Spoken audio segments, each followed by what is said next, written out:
तो मरने के लिए तैयार हो जाइए, क्योंकि आपका मरना लाजमी है, आपका मरना कंपलसरी है, आपको मरना ही पड़ेगा, आपके पास कोई और ऑप्शन नहीं है। तो आवाज उठा के मर सकते हो तो भी मर जाइए, बिना आवाज उठाए मरना चाहते हो तो भी मर जाइए, लेकिन मरना आपका कंपलसरी है। क्योंकि आप सिर्फ आम नागरिक, आम जनता जो हो वो हो, और वो हमको समझती है कीड़े मकोड़े। कौन? जैसे कि जो बड़े बड़े लोग हैं, जो बड़े बड़े उद्योगपति हैं, जैसे चाहे कोई बिल गेट्स है, कुछ और है, हमको मारने के लिए हजार चीजें उन्होंने पहले से तैयार कर रखी हैं। एक बोलते हैं कि ब्लू बीम प्रोजेक्ट, एक बोलते हैं डी पॉपुलेशन एजेंडा, एजेंडा 2030 है। इसके अलावा वैक्सीनेशन, गजब गजब की चीज है। आज आपको पूरी जानकारी बताना चाहता हूँ कि जैसे मान लो कोई भी महामारी आती है, तो महामारी का मतलब होता है कि हमको उस चीज का पता नहीं है, हमारे पास उस चीज का इलाज नहीं है, हमारे हम कर क्या सकते हैं? कुछ भी नहीं कर सकते।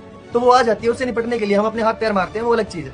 लेकिन क्या हो कि अगर महामारी बनाई जाए, पहले महामारी पैदा की जाए, उसके बाद उसका इलाज दिया जाए, दुनिया भर से पैसे कमाए जाएं, लाखों लोग, करोड़ों लोग बिना वजह मार दिए जाएं, और ये भी नहीं पता होता कि उनके पार्ट्स बेचे गए हैं या वो सच में बीमार थे या उनको वैसे मार दिया गया। अभी मैं आपको बताता हूँ एक जबरदस्त रिपोर्ट जो मेरे को मिली है।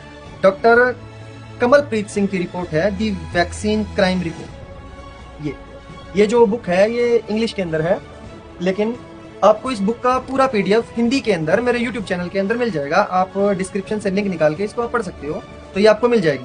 तो अब मैं आपको बताऊं, पहले तो महामारी बनाई जाती है, उसके बाद लोगों को मारा जाता है। ये अब कैसे पॉसिबल है? ये हो ही नहीं सकता, ये हो नहीं सकता, ये हम मानते हैं। अभी मैं आपको बताता हूँ। तो फिर उन शैतान के पुजारियों को जो लाखों लोगों की बलि देते हैं, उनको कैसे ये चीज मालूम होती है कि भाई पहले उनको मालूम हो जाता है कि आगे महामारी आने वाली है? जैसे कि मान लो कोरोना आई थी, तो कोरोना की जो दवाई है उसका पेटेंट ले लिया गया था पहले ही। पेटेंट पहले ले लिया जाता है कि भाई ये दवाई आएगी, ये हम बेचेंगे इस नाम से, ऐसी ऐसी दवाई है, ये हमारी बिकनी चाहिए। तो उसके बाद जितनी भी वो दवाई बिकी कोरोना में, वो सारा का सारा पैसा उन्हीं लोगों को गया जिन लोगों ने पेटेंट ले रखा था। तो उनको कैसे पता था कि पहले से ही महामारी आने वाली है? दूसरी बात आपको बताता हूँ, एक नई महामारी आ रही, जो लॉकडाउन आएगा दोबारा से, एक गजब की महामारी आ रही है, बताया जा रहा है वो तो महामारी हवा से फैलने वाली, और उस महामारी का पेटेंट भी वो ले चुके हैं पहले।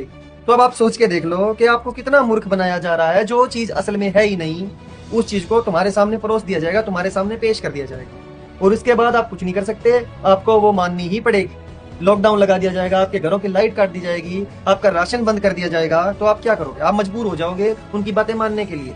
तो ये सब वो करने के लिए तैयार हैं, क्योंकि वो अपने इरादे पक्के रखते हैं, और हम सब कुछ जानते हुए भी नहीं बोल पाते हैं, क्योंकि हमको मतलब ही नहीं है किसी से। यहाँ घर के साथ में किसी का घर है तो हमको उससे मतलब नहीं है, देश दुनिया में क्या हो रहा है उसकी तो बात ही छोड़ दो। तुम लोगों को मोबाइल्स में, रील्स में बिजी कर दिया गया है। तो पूरी इसकी सेपरेट वीडियो बना रहा हूँ, आप तक पहुंच जाए तो कृपया आगे से आगे शेयर करते जाइए। धन्यवाद। इस सज्जन को क्या तकलीफ है भाई?